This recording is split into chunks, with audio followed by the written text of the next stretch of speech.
Good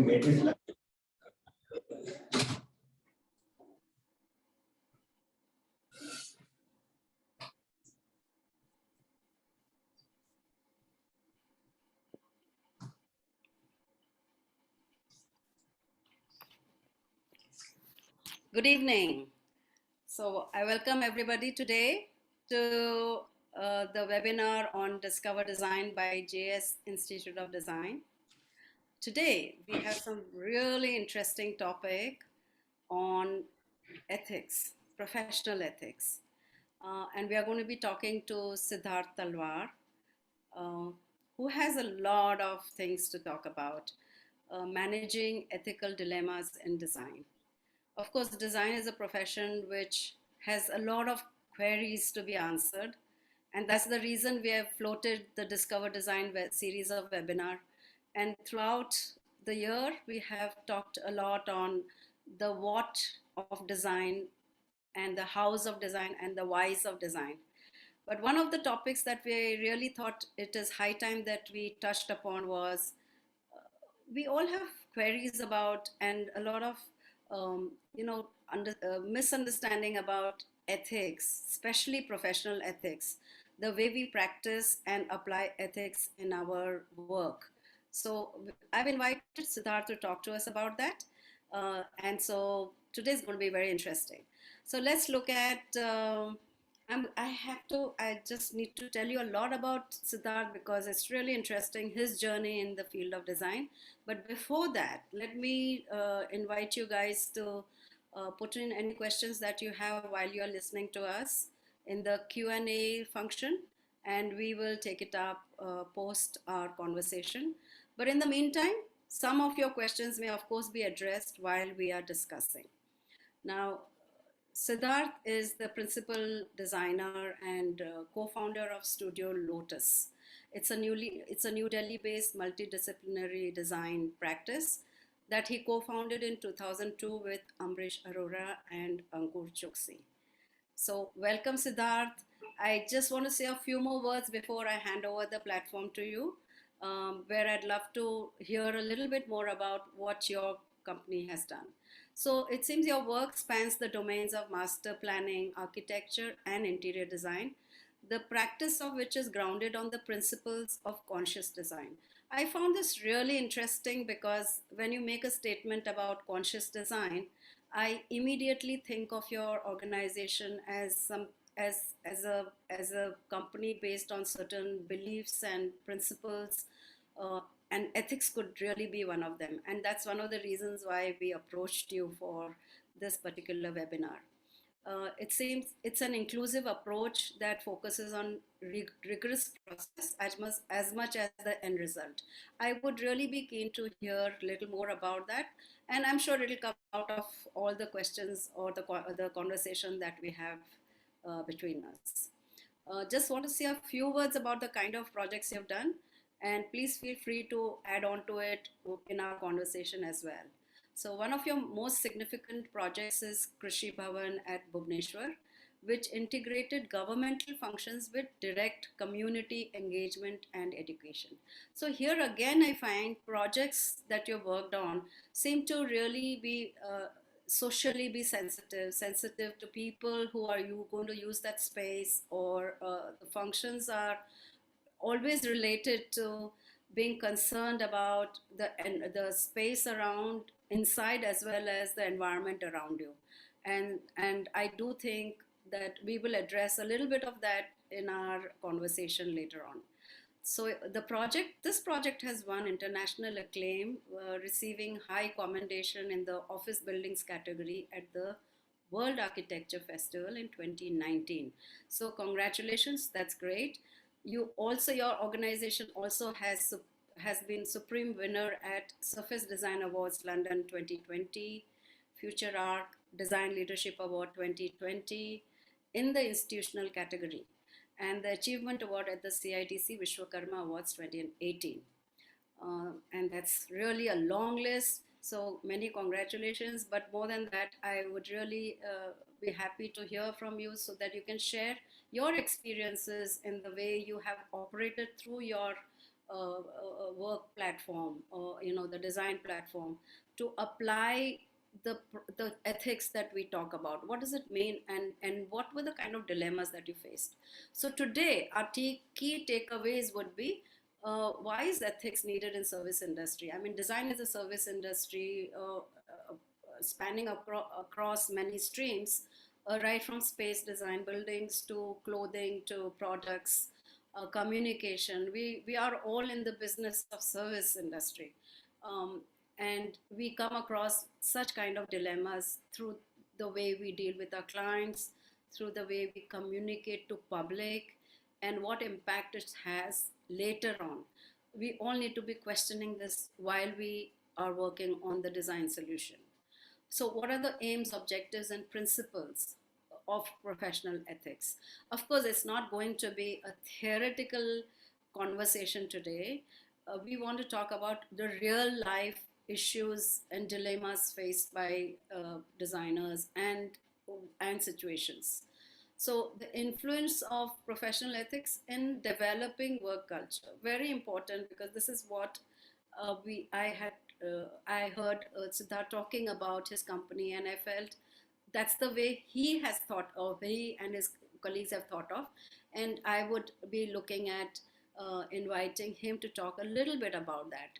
So just let me finish with the last key takeaway is the relevance and challenges of professional ethics in design. Well, most of it is related to design, whatever we talk about today, but before a lot of it may be just applied to everyday life and to general society and social happenings around us. So I'm going to invite Siddharth to please introduce your company, yourself, and what your beliefs and vision has been, and how have you integrated ethics in the way you work. Yeah. Siddharth. I need horizontal. Thank you. Thank you, ma'am, and thank you, JS Institute, for inviting me. And thank you for this very elaborate introduction. When you spoke to me about the topic, it kind of close to me. So hence I kind of got excited, and I said I would like to speak on it, because it's very, some of the topics which we're going to discuss today and some of the conversations is the way we have built our organization, and then I see, and I'm trying to build future leaders, whether through our organization and the people we meet. Hence, I felt I could add, on this subject. So Studio Lotus was founded by us in about 2002, as you mentioned, my two partners, Amrish and Ankur. And since then, and of course, when we founded it, we practically had no work. I think we're just thriving on a couple of two small projects. We had a Patiala Crafts Mela with us, which we had to do it in a month's time. So practically nothing, but we had a belief in ourselves and how we're going to take it up further. So over the last almost close to 20 years now, next year we'll be completing 20 years. And if I reflect upon, we have started with very small projects to now we are doing some very large projects. So initially we were doing interiors. We got into some amount of houses. Then slowly we got into architecture. So we are now at present doing large format architectural projects with government, with developers such as Godrej, Max Group, TLF. We're doing cultural spaces. We're doing public areas. So we do master plans. We're doing projects which is, let's say we are doing projects from maybe 1,000 square feet area to probably even 500 acres. That's the expanse of projects we have. What is common in all these projects is that, yes, they are design-led. We need to create a meaning in every project, what value addition we can bring And we would like to celebrate the context being India, its culture, its cultural diversity, its climatic, geographical diversity.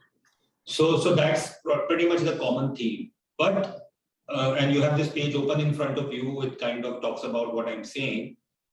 But the baseline would still will be that whatever we do, whatever we are trying to create, our process has been very inclusive. We are very participatory the way we have gone about it. So it's a very collaborative, transparent process, which we work externally with the outer world, with our clients and with our stakeholders. And the same goes with the inner world, which is our teams and the people who we work with. I think one baseline to this topic today about the profession of ethics, till the time we work in participation, that's the key word to ethics. Like that's how we have grown. I think it's a word of mouth. We have done one project, we got the next project, and hence we grew. So till the time our client relationship is supreme, we are being, there is integrity, there is trust. We have built upon that, and that's how our organization has grown. We started with probably 7-8 members, and we are close to 100 now. And that is what has empowered us. So when I say stakeholders, we don't like to sit across the table. We want to sit on one side of the table trying to resolve the issues. And stakeholders is right from the client to their people, to us as architects, and even be it a carpenter, be it a craftsman, be it a contractor. We don't see at those levels. We see it as a team, and that's how we become an integrator of sorts to really build upon the vision which we have created for the client. I would like to quickly take upon certain values which we believe in, which again, I think will reflect upon the questions and answers we'll have later, which is very relevant for today's subject. These are some of our mission statements. We can get into the values, which are the next one. So in our values, I would quickly go through it. It's an attitude of gratitude. We are privileged to what we are paid to do and what we are passionate about. So as I mentioned earlier, it's not really about the scale of the project. It would be small and big, but we want to be true to ourselves and true to the process and true to everyone, which is again, transparency and trust. Yes, innovation is a way of life for us. Creating meaning, creating newer, better solutions, whatever we can make better for the society and for ourselves. We want to be in that state of perfection. So for us, design-led thinking, thought leadership is very critical, which is again one of the baseline values for us. Next one, please. And we believe it in collective work. Genius is an act of collective. I think best results are formed when you have the best teams. Best teams are created when you have good code of ethics, where again you have cohesiveness, you have collaboration. So I think we are deeply committed to the development of the people whom we work with, and especially our team. And I think that's what makes the project and everything, the whole process successful. Context is decisive, as I mentioned. We enjoy the India abundance of craft and materials and the richness in its history. We want to really celebrate it and bring it to the top of the table, and we want to work with the Indian craftsmen as soon as possible. A lot of work, whether it's interior architecture, reflect that. That's an underlying commitment which we have made to ourselves in whichever project and capacity we want to bring it on board. Next one, please. And of course, while we do any project, we learn. So I think we're still at a stage where we still feel we have to learn. It's a lot of learning and learning process. I don't think we've ever said that we have arrived, we have made it. Every project, every instance, any site visit, we want to learn. We want to do a lot of prototyping. We want to explore a lot of materials. Yes, we do make mistakes. And we tell the client that, okay, hey, we tried something, but it's not working. So again, the process is very open. It's not just one way. So for us to learn as a society, as an individual is critical. And we lay a lot of strength to our teams. We really want to create empowered people, which we feel is the baseline and the core of our functioning. We want to really create healthy and wealthy human beings and the people whom we work with, and that's empowerment for them both professionally and personally, and that's what pushes them. If I want an out of the box thinking, then I want to conduct my process and my management in such a way that they should get empowered to make it happen. Next one, please. I think the last one. And yes, honoring our relationship and our word. As I mentioned, trust, integrity is supreme. If I have given a commitment, then we will make it happen, be it our vendors or our contractors and a client. And we are accountable for everything. We don't want to take shortcuts. We don't want to run away from what we propose. We are standing there for what we took upon. And I think that's about it. Right. Okay. So, thank you for that introduction. Thank you. I keep on when I'm reading what is up there on the screen, along with trying to listen to what you're saying. There are a lot of in between things that I think is going to make your belief a lot more clearer to all of us. And the reason why I have brought you onto the webinar today is because I do think it doesn't mean that there aren't others also who practice the same way. I'm sure we all do. There are many studios, larger, even smaller ones. They probably also have similar ethical standards and practice it in such a way. But I just wanted your point of view on such a thing. And let's talk about what happens in professional ethics. Now, in a profession which is, I guess professional ethics is about encompassing personal and corporate standards. So when we say corporate environment, personal, individual ways of behaving and ways of thinking about concerns for others, concerns for people, society, environment, and ultimately the outcome.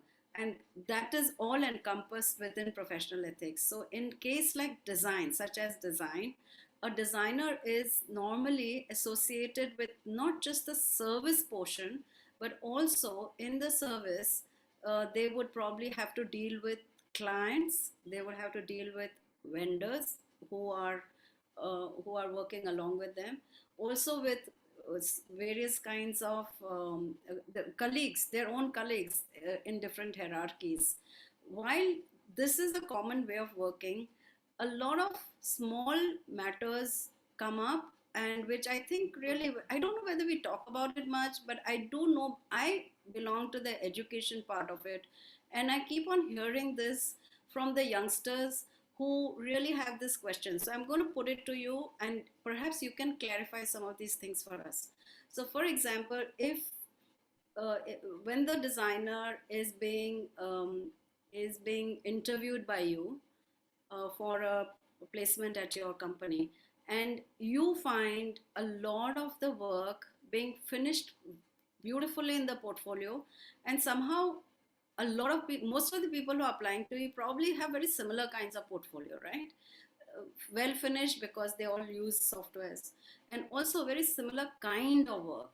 Now I also know that there are many who probably do not match up to the standards of work that is displayed in the portfolio.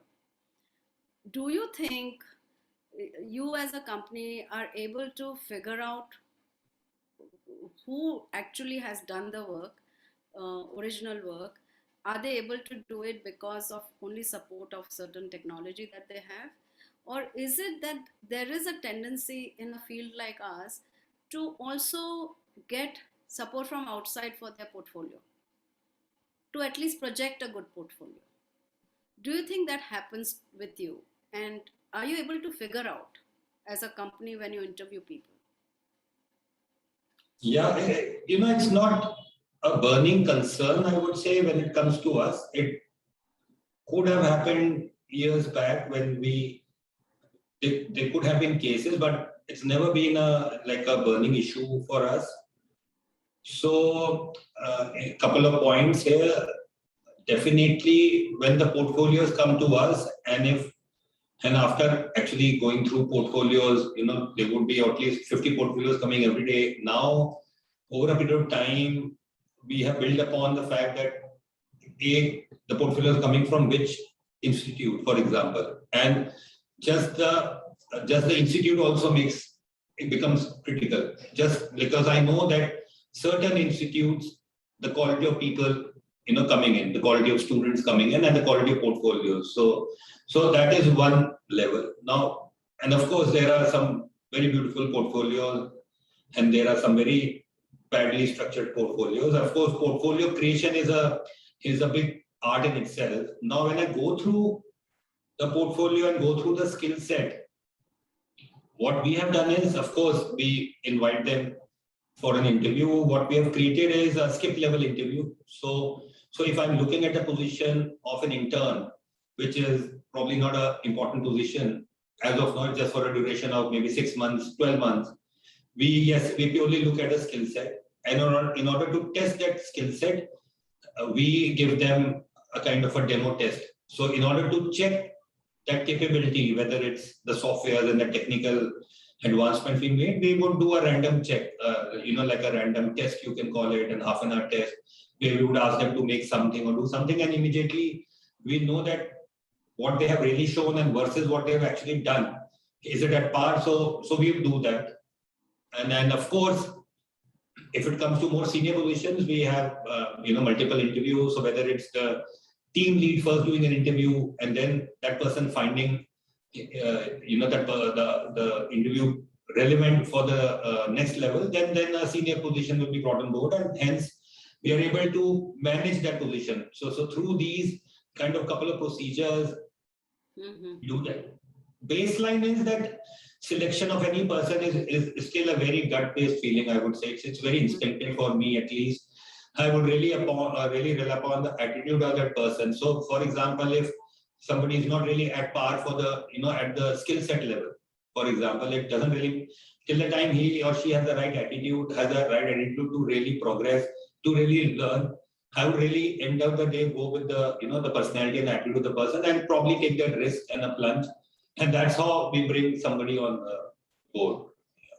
Right. So, so when you take in a new recruitee, would you really test them on certain ethical questions through whatever questioning you may have, or would you sort of expose them to certain situations where you can figure out how does this person react to such ethical dilemma? And would you then, because the same person is going to go ahead perhaps and handle maybe clients or small batches, or even work with vendors, be on the site managing quite a few things, maintain relations, as well as communicate, communicate orally, verbally, in writing. So do you think it's important to train your guys, especially new recruits, since you need to inculcate them into the philosophy of your company? And is that important for you? Is it becoming more important otherwise also? It is important. It is. I think at this point of time, inducting a relevant person, a good person who can be on board for us for many more years. It is like induction is very critical. It is a sensitive subject, but we try to do it in the best possible capacity. So probably at a senior position, we'll do a reference check. We like to take feedback to really understand the quality of that person and how he or she goes about managing the work. So it's not really, so of course, one is the done part, whether it's the skill set or the project's completed. But as you are asking, I think the more important question is, how, as a human being, how is that person? How would that person react in different situations? So we have certain questions to really talk about it. We first take them through our values and get a buy-in that is really connected to those values. We let's say, for example, I would ask them a question about, how would they really react in a critical situation where probably the meeting is quickly set up and something has to be produced in quick time frame. What would their reaction be? And I could get a sense of that person, how he or she will adapt itself in a difficult situation, whether it is really talking about taking the team along, or is it really doing it on its own. And we would get clues that okay, this person is a team person. It's really like focusing on whether maybe the answer is that maybe I will call up the client and say, okay, I am not ready and I need some more time. So that's ethical, rather than probably canceling last minute a meeting. We would like to say that it's better to call up the client and say that we need some more time. We are trying to do it better. So these are the conversations we pose some questions, and these are the kind of conversations we have when even they come on board. like really talking about how client management needs to be done and how they can be as transparent as possible. Probably accept things have gone wrong and you need a day or two, and rather be open rather than trying to come up with a shoddy presentation and half complete work. So we try to have these communications and conversations going. Right. I don't know, would you like me to elaborate further or? I think no, because I do have some more questions, and while they may sort of, I think, clarify further. So this is something which is a little bit of a. This question is sort of not discussed very much, but I do know a lot of young designers when they join any studio, they of course join at the junior level and probably don't expect to be handling large portions of work. But at some stage, when they do start contributing to any project meaningfully or in terms of value, I do think a lot of designers like to also get some credit. And I think that's generally the makeup of any creative person. You know, like having some value or feeling valued because they have been credited with certain contribution. So in a studio setup where projects, of course, are headed by principal designers or senior designers who have a large group working with them.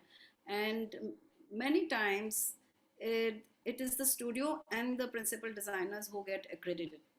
Now, in case when designers have worked for a long time with you guys, not with you, I mean, on in any studios, how do you manage to give them the credit, or do you? Because I hear a lot about designers not feeling satisfied with the value that is given to them by places where they are employed. And this is what, so how do you manage in your organization? So I'm just bringing this in because there's always the, is it ethical for the studio to accredit them and not, or at what point should they accredit them, give them credit? Yeah. I think So it should be explained in terms of just the process, because that itself is very important. yeah. So interesting question. I would like to answer it in two parts. The immediate part would be what exactly do we do, and then I'll get into the process and how we really build up the whole thing. I agree that giving credit is very important. So what we do is that we've again built a culture of appreciation. So while we are at it, for example, small thing, we have a board where people can go and appreciate. So whether it's a team lead wanting to appreciate their team for a good job done, for a good presentation, or whether it's a mail, it's a small write out, it's anything. So we really, appreciation is a big gap, which is like you have to be honest and transparent and admit to it. And then I think all the juniors and people who really slog themselves like to get appreciated. So we keep on instilling this belief in everyone, whether it's the junior needs to appreciate the senior, and especially the seniors. We ask them to take their team out, for maybe once in a month for a coffee or have a chat with their juniors for a small break, go out in the evening. So that's like really creating that energy between the two. It's not really about coming and doing it on the table. Of course, they will do the whole day will be spent working. But offline, what else can happen? I guess we are very serious about the fact that if any project is being documented and it's being presented, or it is in the media, or it is in the articles, the whole team gets acknowledged. Right from even the vendors and the contractors involved. It's just not us as the seniors. So these are some of the things which we keep in mind to really build, and keep in mind that even a junior needs to be given due credit. While I would say the other tangent to your question about how they feel and after having worked and how do they see themselves getting credit or getting empowered by what they have done. I think it's really how we structure our process and how we have structured our organization. It really depends on the way we run the business, so while we are trying to still create a studio-like practice, but eventually I would say we are in the business of design. So ultimately, we have taken upon a job from a client and we need to deliver it to the client. So it is as straightforward and ethical to ensure that the client satisfaction is 100%. Of course, there are no shortcuts in that, but we need to build that upon. So while building that upon, what we have really understood is that while the growth of the person is yes, it is attributed financially, but after a point, it is not really about their salary and their packages and all. It is really about the value as a person they bring on board. And for that to happen, we have to really work with the junior level, especially with the senior level, really trying to give them all clarity of the business. So the way we run our practices, that we're running it like a mini studio, which is again very transparent. And then to me, like, we are transparent about the fees and the revenues. We are giving them a platform where we can bring them the right quality of work. We call them the L2s, and they are the team leads, and every team lead is handling about a team of 7 to 8 people, and of course they can make it larger, and we have about 7-8 teams like this. Our whole focus is into mentoring them. And they are almost running play mini studios as if they were to operate in a real-time world. How would they relate to the client? How would they relate to the external customers? How can they build trust? How can they honor their word? So it's a very real-time exercise which is happening. They need to ask for money. They create a schedule. They create everything so that also sorts out the dilemmas between the ethical dilemmas, let's say, between us and the clients to a large level. So, and while they do it and they've understood this notion of really running their own practice profitably, they're exposed to the figures, to the facts.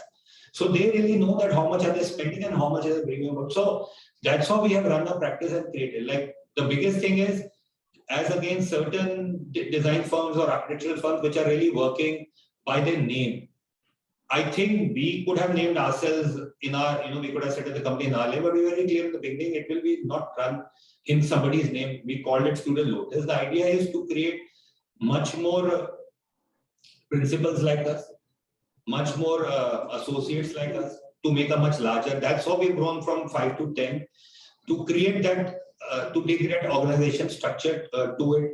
So, which means that as owners, we have a different role, but as executioners, we have a management role, which I need to come and play, and I need to perform my role, and the next person performs their role, and then they have a team and who performs their role. That's how I think they are empowered and they get the value, and probably they get the credit to what they're doing, because everything is exposed to them. Nothing is hidden. Like you can see behind also, actually, I'm sitting in an area where, you can see the office probably, and we just like to sit anywhere. It's not really having my own table. So that's how we've operated and working collaboratively. Right. Thank you. Thank you for opening up about all the things that are happening in your office. Some more. So while the projects are going, while the designers are working on the project, I would say that many of these qualities, such as being honest, the integrity, transparency you just mentioned in many ways, being accountable, for these young designers to be accountable for whatever work that they are doing, and hence being accountable to the project, being respectful and obedient to law. I mean, keeping within the laws. How do you train your guys to do it? Not that everybody has the same understanding of accountability or confidentiality, let's say, being confidential about certain things, and it may be needed. And sometimes I guess a lot of guys who have just joined in may not know why it is needed or how much should it be of that nature. So how do you, as an organization, train your designers in these aspects? I think we don't really, probably if you're talking about issues such as, like if we are talking about issues such as data, and I'm sure, everybody has an access to data. Now, yes, of course, we have copyright issues when we are dealing with the clients, but with people working within is, I think it's again a mutual trust, which we believe in. I'm not saying it's 100% that everything would be going the way it is. But I think over a period of time, we created put some procedures in place. Sometimes we took them away. I think we've come to an understanding that the way our culture is, the way our company has grown, and I think people hear about it. People who are working with us as clients know about us being ethical. I would say, I've heard so many cases that, we might be, maybe sometimes we have a question of charging more just because they know that actually the whole company, right from me to the lowermost person, has a policy of, I'm sure there are so much about vendors, about discounts, it's an open, but I guess the way our company has grown and everybody knows about us, even clients has said that because you have that 100% integrity, that we rely upon you, that you would do us the best job, you will get us the best discounts, you will get us the best prices, and there is no, separate money handling happening. We don't take any, we just want to take our fees.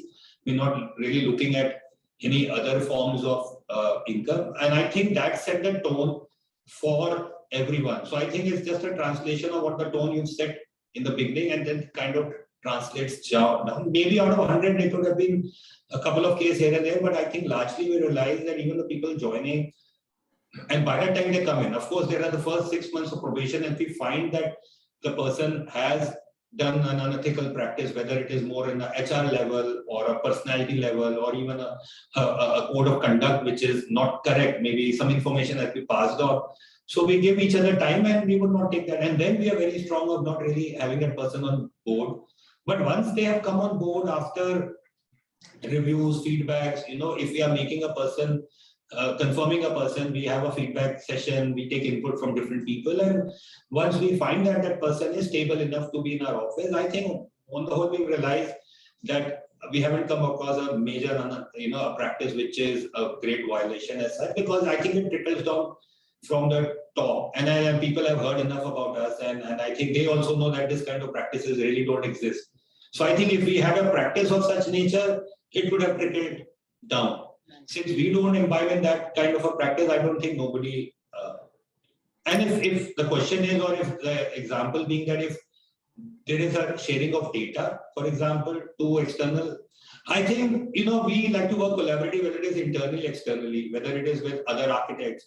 I think it's an open data system. We like to share as much data as possible, which we have. We would like to understand other people's thought process as that. So I don't think there is any filter over there. If I have a detail which can help somebody else in some way, it's okay. I don't think we have really focused on it also. And as a policy, we feel if we can share that, and if somebody can get some benefit from there and really work upon that, it's okay for us, I guess.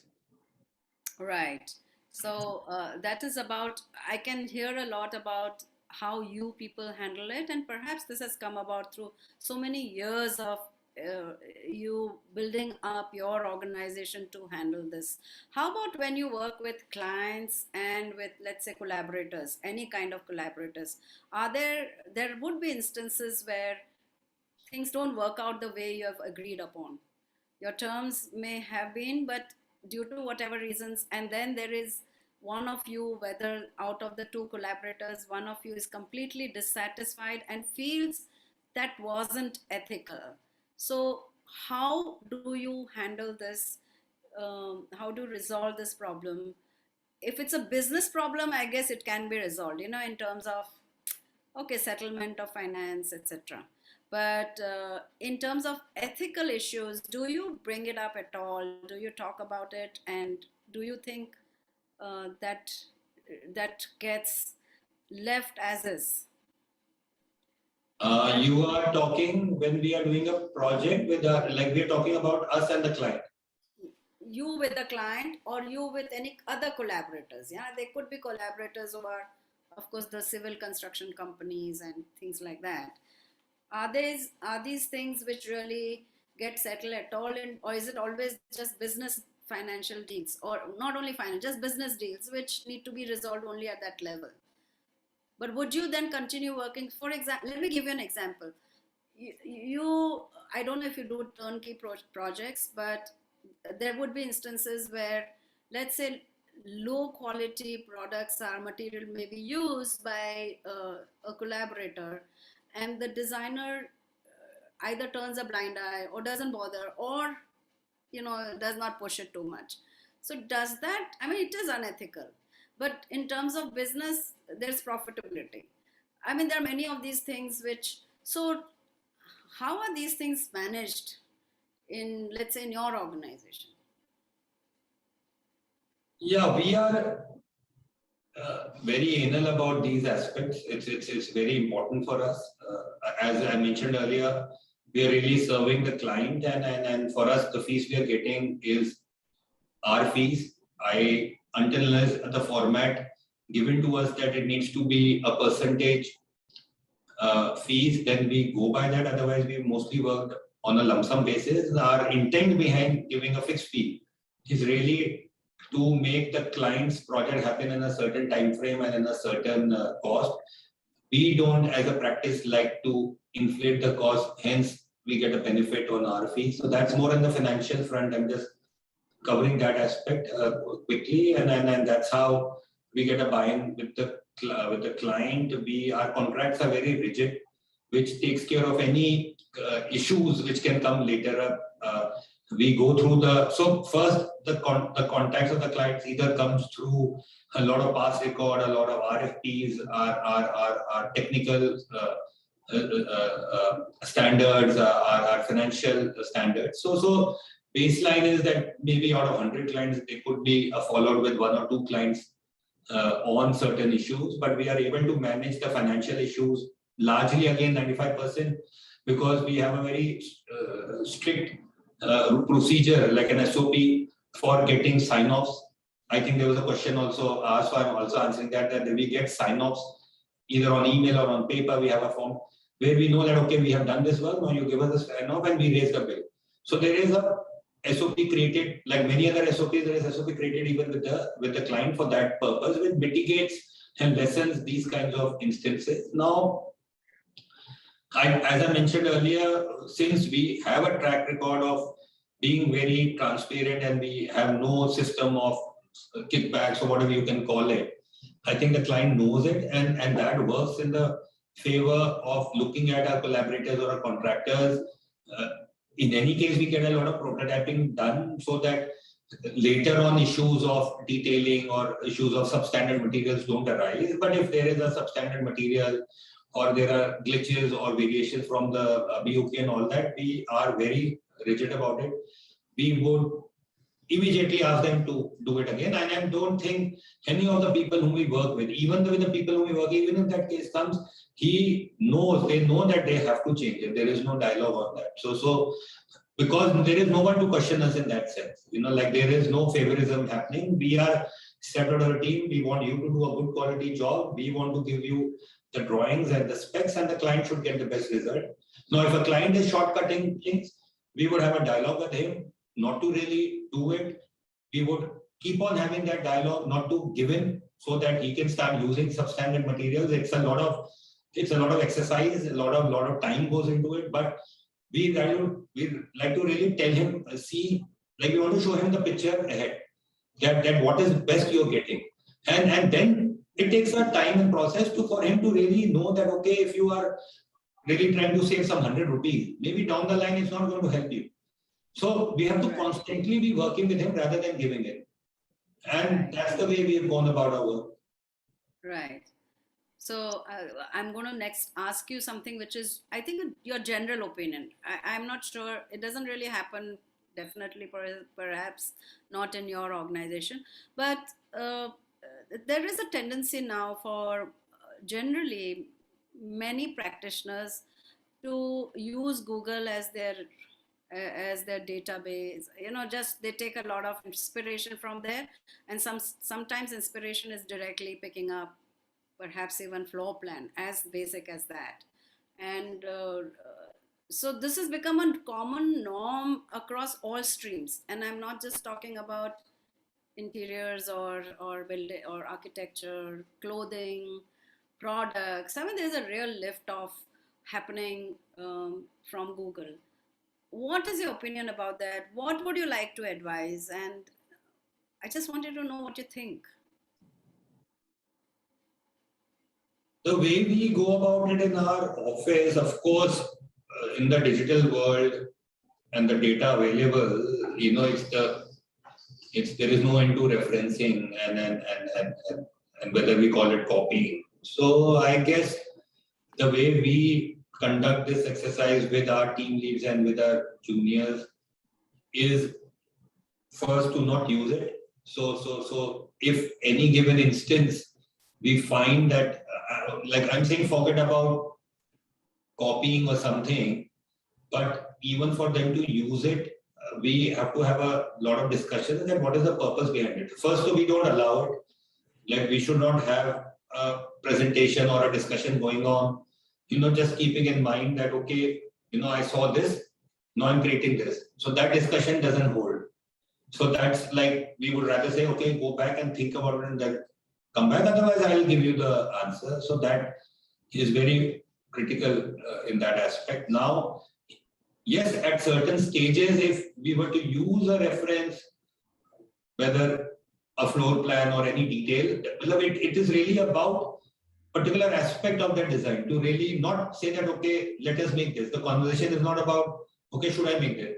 It is really taking any clue of that image, that what would you really like to create. So it is basically stitching different influences and references into a kind of a mind map to create the way forward, whether it's to talk about the kind of structure we are talking about, or the kind of detail we would like to do, or the kind of method we want to employ. We would never come up, okay, example say, okay, I want to do a villa, now let's just do this villa. We can look at the proportions, we can off that villa, we would like to look at some classic examples and see how those proportions done earlier can be included in what capacity and style.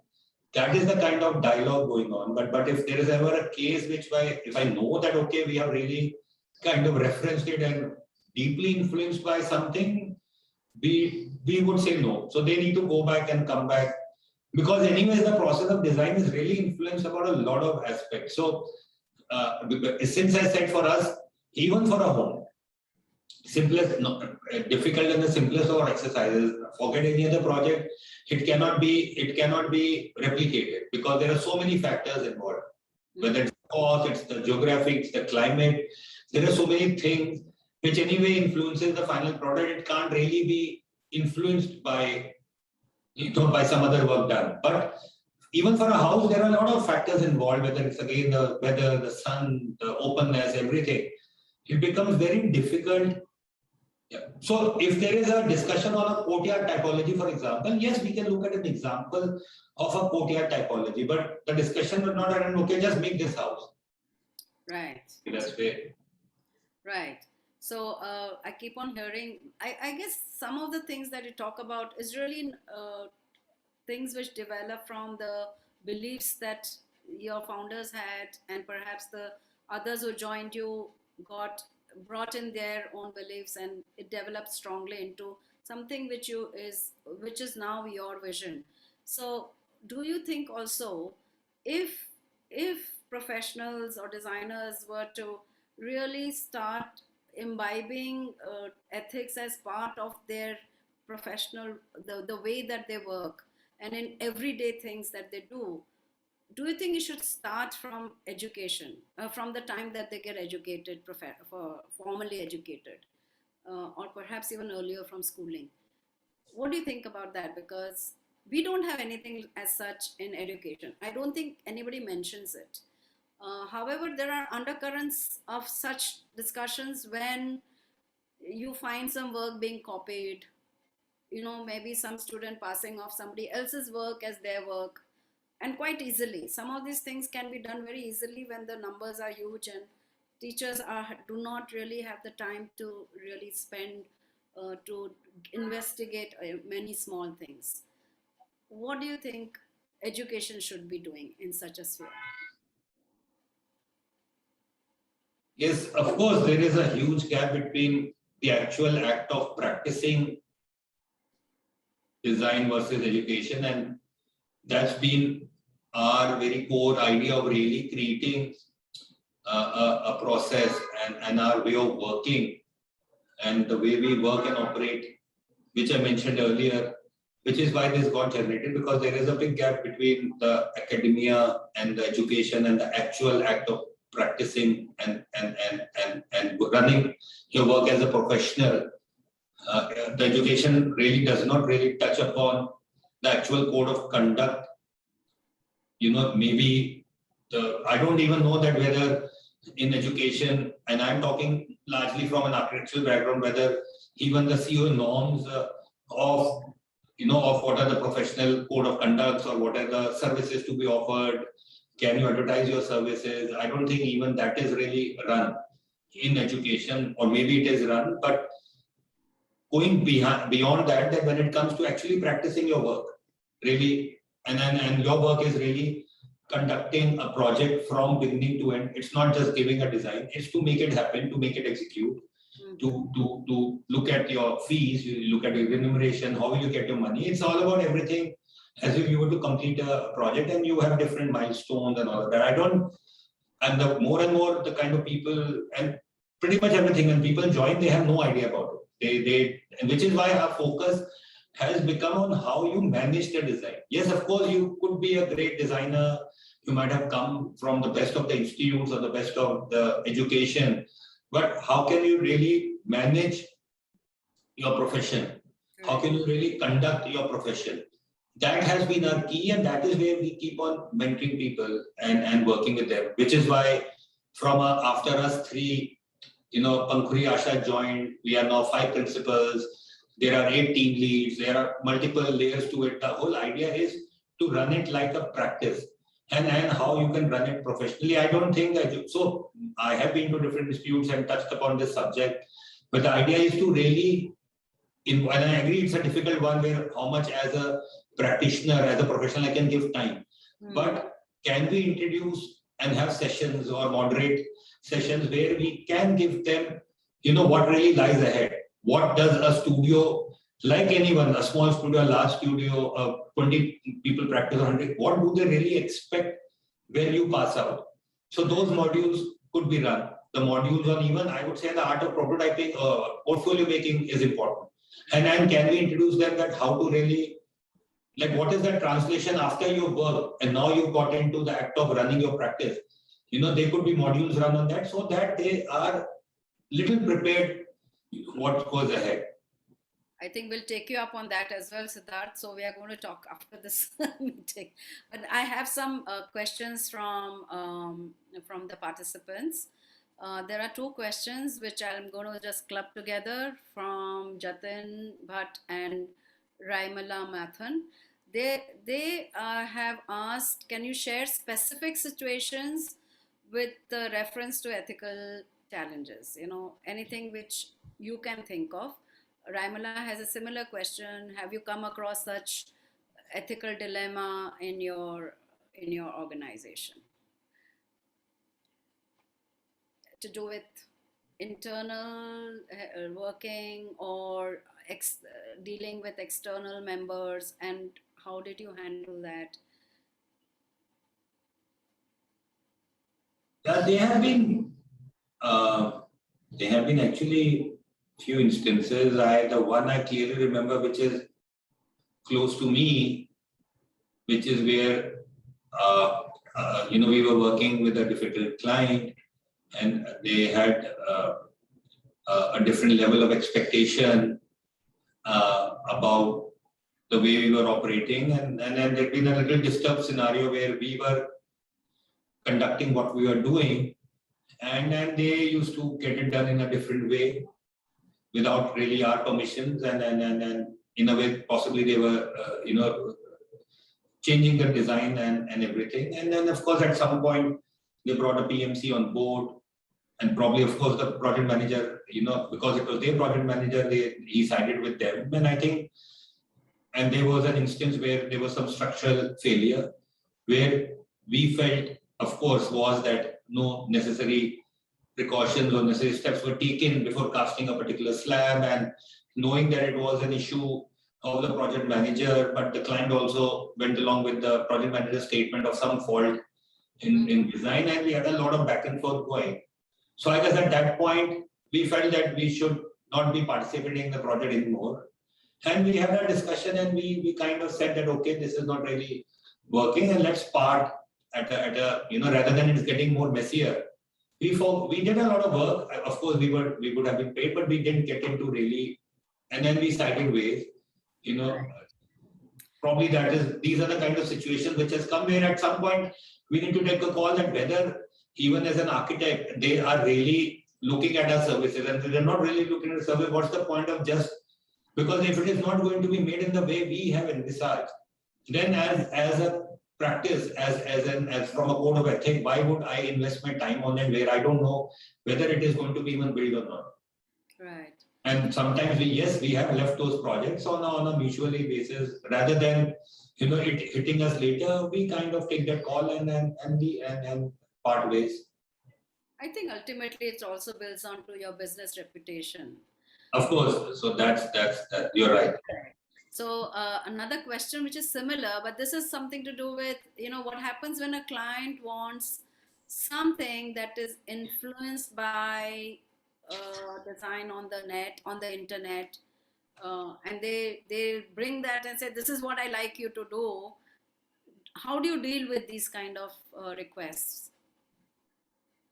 So no, it's we face no issue, because and we know that the client will come up with certain things, and then of course, see, again, as I said, probably the kind of clientele we deal with, they know that they are going to come up with the solution.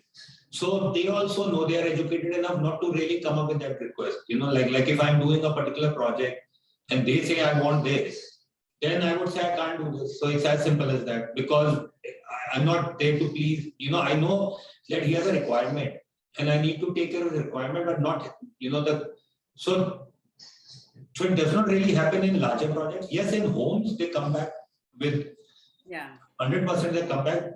There are two ways to deal with it.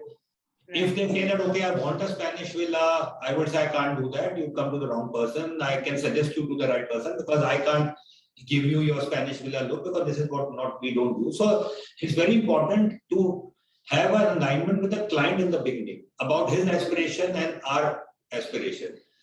Right. We have few dialogues, and if you don't find an alignment, we would rather suggest you go to this person. Right. But even if he comes up with those images, I would rather say you give me 100 images now only. So he then actually creates his Pinterest account or whatever, and I tell him, you give me all 100 images, no problem. But you give it to me in the first go, spend a week, give your wish list, give the kind of look and feel you're looking at, and then I will say, once you've given it, I will understand what you're looking at. But the actual answer and what I want to make, I will absorb what he wants, and it will be my translation of his ideas. So probably these are the ways that we handle. Right. So now, very important, I'm going to come to something which I think all of us have been introduced to quite late in our working life, but it's about the question of environment. Yes, of course, there are all these pressures as well, climate change, so much of media, so much of, concerns about it being voiced everywhere. And in many forms, it has translated into what we practice and what we have to deliver. Now, do you take that into consideration, being ethical, let's say environment ethics? I mean, would you, when you design certain aspects about space, usage, material that you use, do you take that into consideration? Yeah, that 100% we take that into consideration. Every project, as much as possible, has layers built into it, which takes the so-called sustainability aspects, environment element, and at a base root level. So, of course, that starts with clever planning. As I mentioned earlier, climatic consideration, materials which suit that climate. So if somebody is asking me to make a wooden house in a Rajasthan village, I would not do it, even if they say so. And we explain them. And even if they say so, then I would say I'm not the right person to do that job. Or a very good example will be that when we went to the government of Odisha to do Krishi Bhavan, of course, they were expecting it to be, like a Dubai glass box. And of course, for them, it doesn't matter whether you're in Bhubaneswar, London or China. So we didn't do that. We created the facade, what we created. And it took a lot of while for them what we are doing. So of course, we want to be logical on costing. We don't want to create a glass block which takes in heat in a weather like Bhubaneswar or Delhi. Like typically any Gurgaon building will look, there is no difference between any building or the other. So it is so critical that we have to really invest our time in telling the client that this is the option to go for. You should get the right light. It's not about getting glass.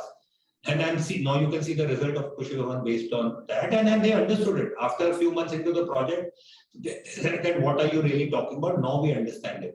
Right. So it's a constant, it's a constant dialogue. I would say it's there in every aspect of what we do. The right material usage for the right weather, the right solution. Right. Okay. I think I have my last question for you. This is your personal opinion.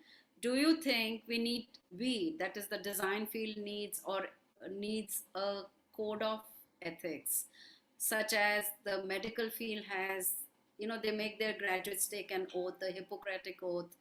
There is code of ethics in law, in medical field, and even in computers or technology, in teaching. We all have code of ethics which is understood.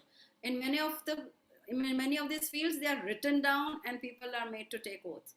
Do you think it's important for designers in any field of design to have certain code worked out, so that it's a real quick way and a more confirmed way for many designers to practice and to have a belief or to develop a belief?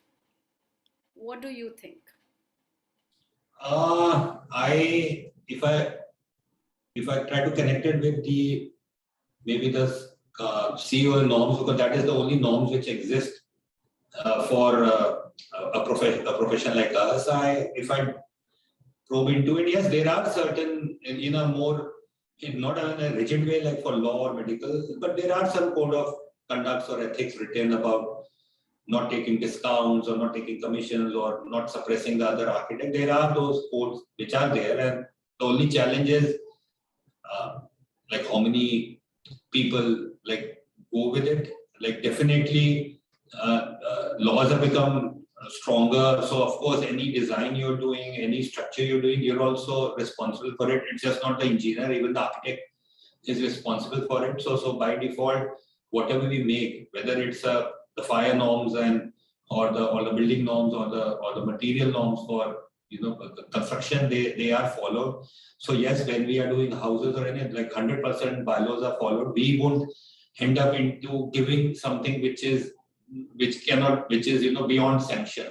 So we don't get into that. We just follow the bylaws and not really get into the space of having such practices. If the client does so, then it's his prerogative, not ours. But I guess, yes, we try to follow as much as possible, and they can become better. But bottom line is that it's again the way you are as a human being and how you really want to approach, what you are, what standards are you living with, and if you want to work in a peaceful, in harmony, in reaching out to the people, passing on your values, passing on your judgments, having constructive dialogues and all. I think, empowering people. I think this is the code of ethics for us, and that's how we build our work and our relationships. So I guess, yes, building relationships is important and managing them. And whether it's you are managing those at home or you're managing those in our profession, that's how we operate. And for us, that's about the long and short of ethics is what I can say. All right. So thank you, Sidharth. That was really very generous of you to share everything about not only what you believe in, but the way your office works and what you feel should be about this topic on professional ethics. Thank you for your time. And I hope all our participants enjoyed this. If there's anything that you'd like to get in touch with, please contact us. Thank you all participants, and thank you team for having managed everything. Thank you, Sidharth. Thank you. Thank you so much. Thank you. Bye-bye. Bye.